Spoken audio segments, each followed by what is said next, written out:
Saludos, sean bienvenidos a una nueva edición informativa. Hoy jueves 29 de junio les destacamos que España alcanzará el máximo histórico de agentes de la Policía Nacional y la Guardia Civil este verano con 156.400 efectivos.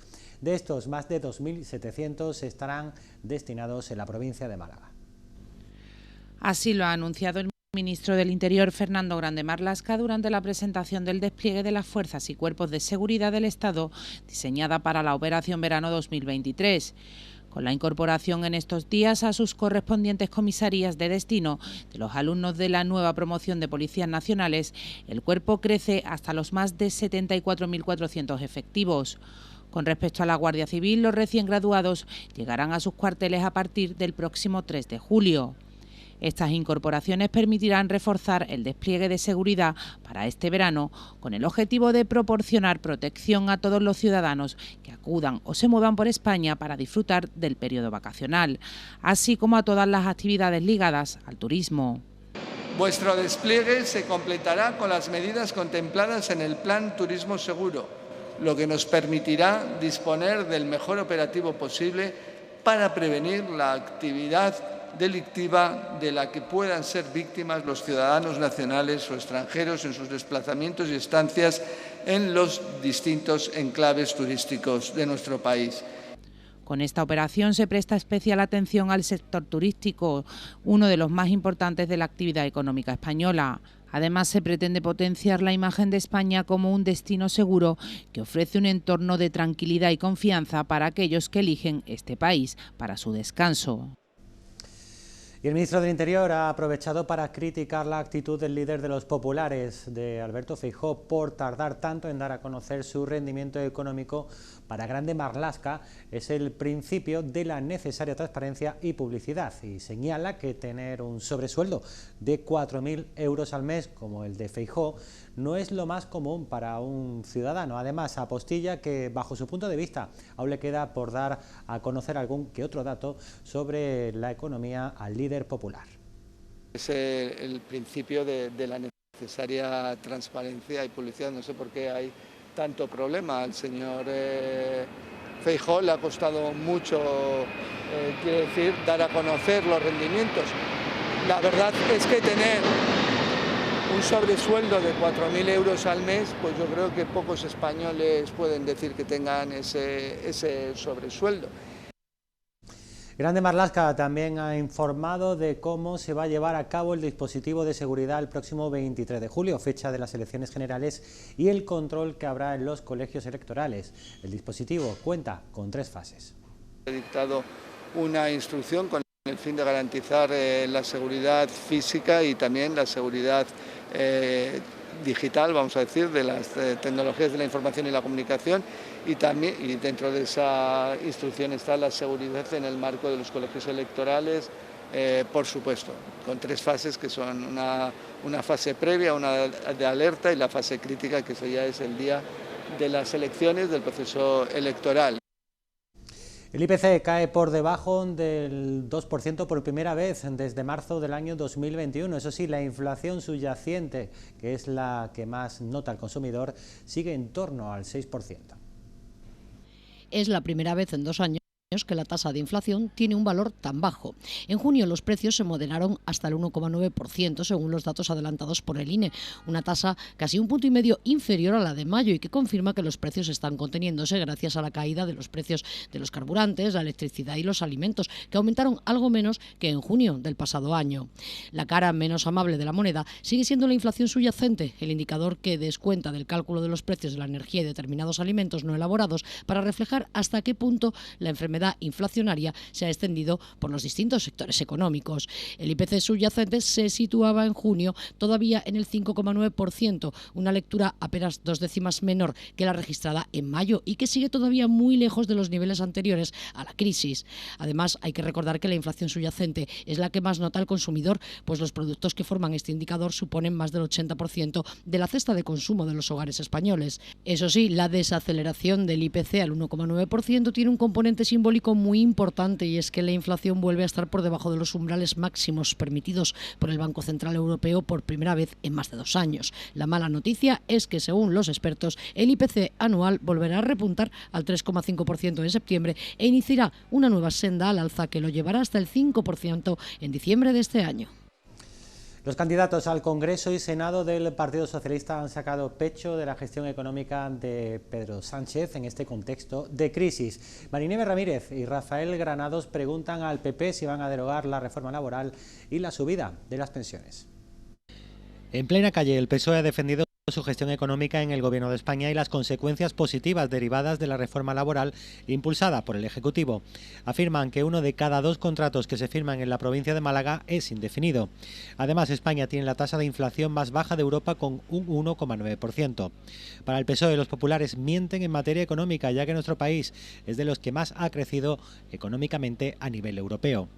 Y a mí me gustaría preguntarle al señor Elías Bendodo qué piensan hacer, cuál es su hoja de ruta si a partir del 23 de julio tienen la oportunidad, que estoy segura que no, de gobernar España. ¿Van a derogar la reforma laboral que está aportando estos datos positivos a la provincia de Málaga y al conjunto del país?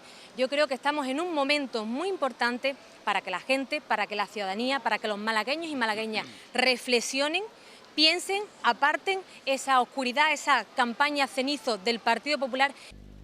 Por su parte, el cabeza de lista al Senado, Rafael Granados, ha puesto el acento en la subida de las pensiones, un 8%, también del salario mínimo profesional y el escudo social desplegado durante la pandemia.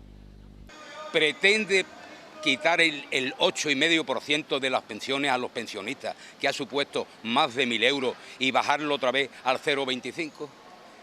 Pretende quitar el salario mínimo interprofesional, que ha superado los 1.000 euros, a los 500 y algo cuando estaban gobernando.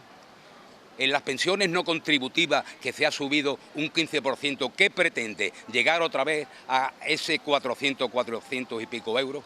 Para el PSOE, el próximo 23 de julio la ciudadanía deberá decidir entre el progreso que supone el Partido Socialista y el retroceso en derechos y medidas sociales que traerá la derecha. La pensión media en Málaga alcanza los 1.085 euros. Los jubilados de la provincia ingresan más de 600 millones de euros en junio entre la mensualidad ordinaria y la paga extra de verano. La pensión media en Málaga asciende a los 1.085 euros, un 9,4% superior a la del mismo mes de 2022, según los últimos datos del Ministerio de Inclusión. Además, supera a la media andaluza, que está situada en los 1.067 euros. La actualización de la cuantía de las pensiones está ligada a la inflación media del ejercicio anterior, según un Real Decreto aprobado en el año 2022. La Seguridad Social desembolsa en Málaga más de 600 millones de euros este mes de junio para pagar a los pensionistas, tanto la mensualidad como la paga extra de verano. Por la mensualidad ordinaria, los pensionistas malagueños ingresan 305 millones de euros, un 11,36 más que en 2022, mientras que la extra ha pasado de un año para otro de los 266,8 a los 297 millones de euros. En Andalucía solo hay una provincia en la que el desembolso es mayor, el que se efectúa en Málaga, Sevilla, donde se rebasan los 850 millones de euros. En Málaga, la Seguridad Social paga 280.000 pensiones, de las 171.000 son de jubilación, con una cuantía media de 1.253 euros. Las de viudedad rondan los 790 euros, mientras que las pensiones por incapacidad alcanzan los 1.000 euros mensuales.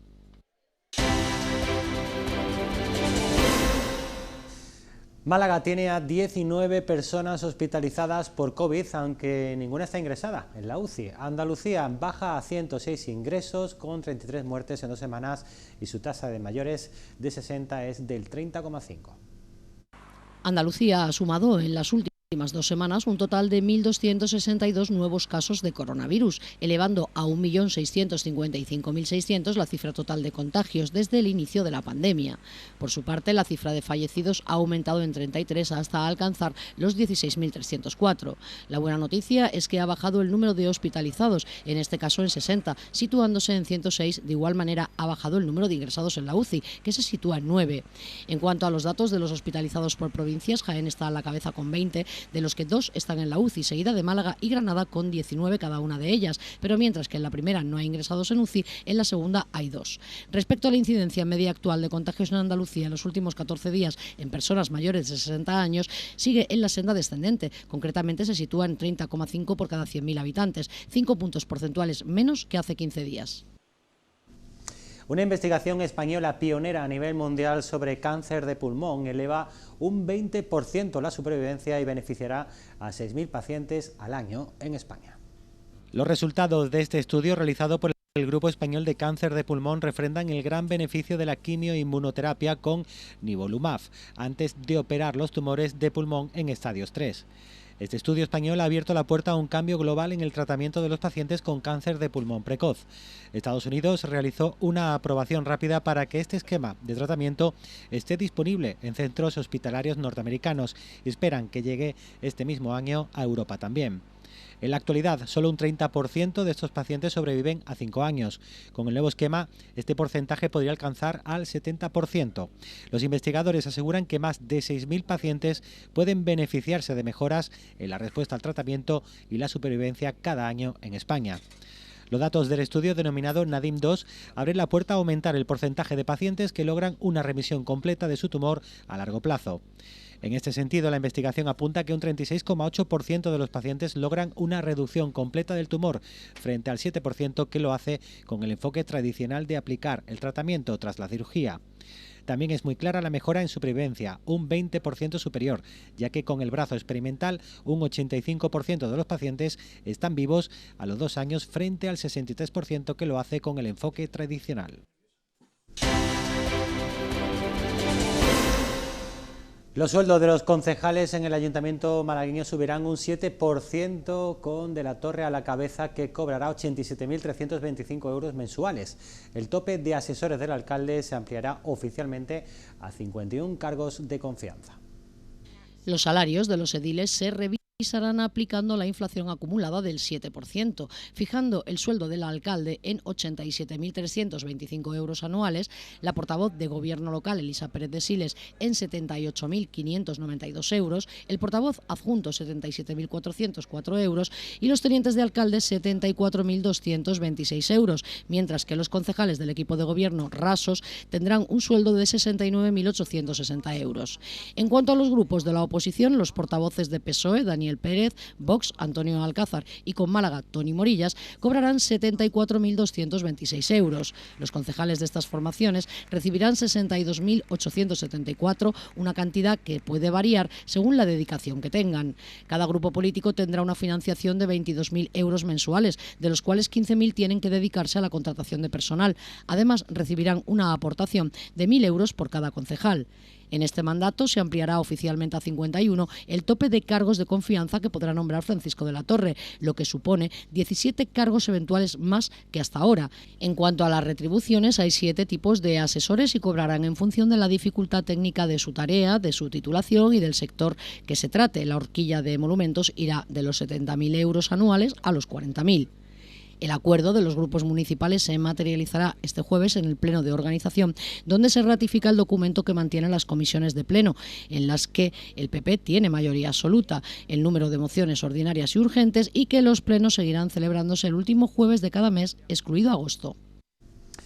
Pues tenemos que rectificar un dato: el alcalde de Málaga no cobra 87.000 euros mensuales, es anuales. También les hablamos de la alcaldesa de Marbella, Ángeles Muñoz, que se ha subido el sueldo de 92.900 euros anuales, lo máximo que puede cobrar un alcalde de una ciudad de más de 150.000 habitantes.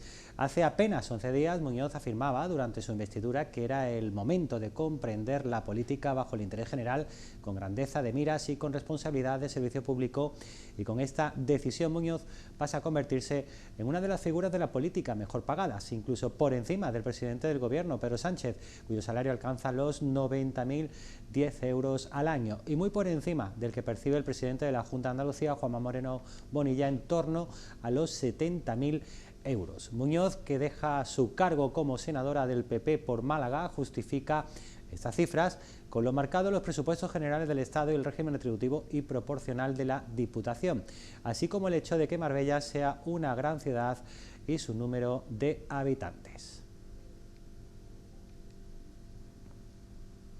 Pues tenemos que lamentar en esta jornada un siniestro mortal en la provincia de Málaga, un aparatoso accidente entre un camión en turismo que se ha saltado este jueves con 2 personas fallecidas y otra tercera herida que ha sido evacuada al Hospital Clínico Universitario. El herido es el conductor del camión de 61 años. La colisión mortal se ha producido en torno a las 6 de la mañana en la carretera A355 que une Coín con Marbella y Málaga. Le dejamos con otras noticias.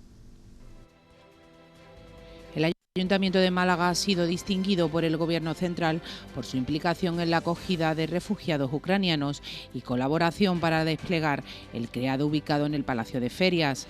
Cerca de 180.000 personas procedentes de la guerra de Ucrania han recibido protección temporal, que les permite tener permiso de residencia y trabajo en España.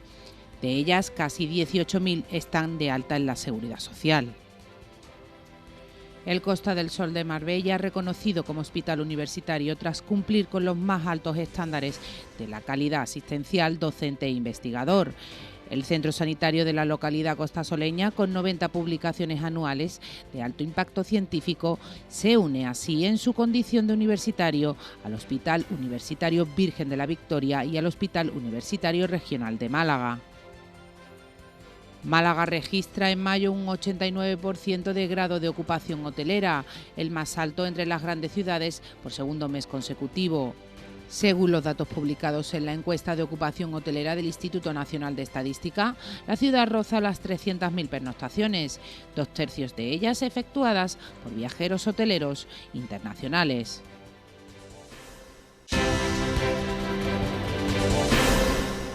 Y en deporte le destacamos que Einar Galilea será jugador del Málaga la próxima temporada. El zaguero ya ha dado el sí al conjunto blanquiazul, pero motivos fiscales están retrasando su presentación hasta el mes de julio. Loren Juarros también está animando a varios de sus canteranos para que se queden en el club. Por otro lado, ya se conoce también la fecha de inicio de Primera Federación, que será el fin de semana del 28 al 29 de agosto.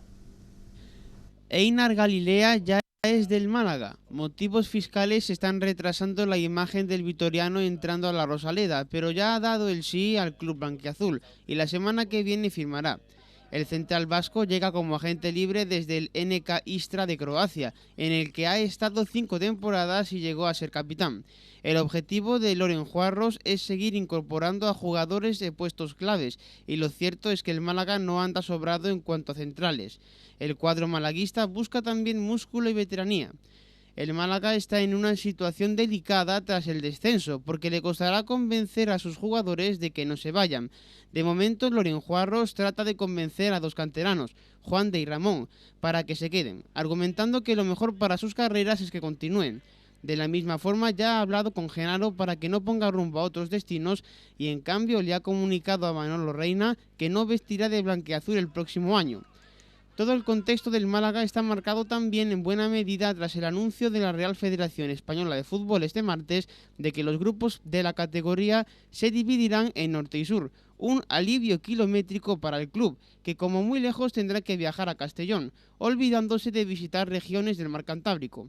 Otra novedad es que ya hay fecha para el comienzo de la competición, el fin de semana del 28 al 29 de agosto. Estepona, Marbella, Vélez y El Palo serán los 4 representantes malagueños en Segunda Federación la próxima campaña. Han quedado encuadrados en el grupo 4 y ya conocen a sus rivales y las fechas del torneo, que se jugará entre el fin de semana del 2 al 3 de septiembre y del 4 al 5 de mayo. Marbella y El Palo se unen este año a Segunda Federación junto a los también malagueños Estepona y Vélez, que ya estaban de antes. Finalmente han quedado encuadrados en el grupo 4 junto al resto de andaluces: Betis Deportivo, Atlético Antoniano, Cádiz Mirandilla, San Roque de Lepe, Balompédic Calinense y Sevilla Atlético, además de los murcianos Águilas, Cartagena B, La Unión Atlético, Mar Menor, UCAM Murcia y Yeclano Deportivo. Castilla-La Mancha tendrá un representante en Mancheco Ciudad Real y la Comunidad Valenciana otro, el Orihuela. 18 equipos que comenzarán a disputar la competición el fin de semana del 2 al 3 de septiembre y que terminará el del 4 al 5 de mayo. El que acabe primero subirá a Primera Federación y los que terminen entre los 5 últimos bajarán a Tercera Federación. En cambio, los que queden entre el segundo y el quinto tendrán la oportunidad de disputar la promoción de ascenso a Primera Federación, con las semifinales del 11 al 19 de mayo y la final del 25 de mayo al 2 de junio. El Estepona viene de acabar cerca de los puestos de playoff de ascenso, se quedó a 5 puntos. El Vélez se libró del descenso a final de temporada, mientras que el Marbella ascendió por la vía rápida al quedar primero en el grupo 9 de Tercera Federación y el Palo jugó la promoción de ascenso al quedar tercero en el mismo grupo. El que no ha podido seguir es el Juventud Torremolinos, que acabó 16º y descendió. Mejor suerte tuvo el Antequera, que no estará tampoco, pero porque ascendió a Primera Federación al ser primero. Ahora los 4 malagueños buscarán asentarse en la categoría o buscar subir de categoría, como hizo el conjunto antequerano este último año. El jugador del Antequera, David Ruiz, conocido como Burrito, ha sido galardonado con el trofeo al mejor gol de la temporada. La jugada fue el pasado 2 de diciembre en la 11ª jornada de Liga contra el Córdoba Patrimonio de la Humanidad. En aquel encuentro el ala malagueño hizo un drible pisada ante Fabio, el portero del conjunto cordobés, y finalizó con un gol tras una vaselina con el guardameta ya en el suelo, un título que llega al equipo tras perder la categoría de Primera División, por lo que intentarán regresar el próximo año desde Segunda División con jugadas tan buenas como esta que acaban de ver en imagen.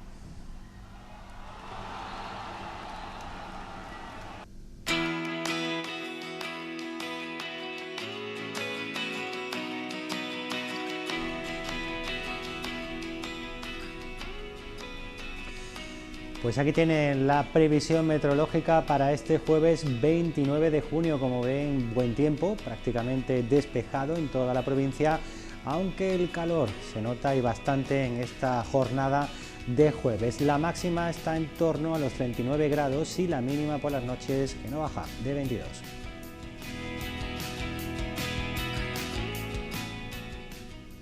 Ángel Idígoras plasma la historia de Málaga a través de medio centenar de personajes ilustres. El humorista gráfico ha realizado un mural de 21 metros de largo y 4 de alto en teatinos que resume más de 200.000 años de vida en nuestra tierra, en Málaga. Un hombre prehistórico con una lanza insertada de sardinas, como el creador del espeto, inaugura este fresco con el que les deseamos una feliz jornada.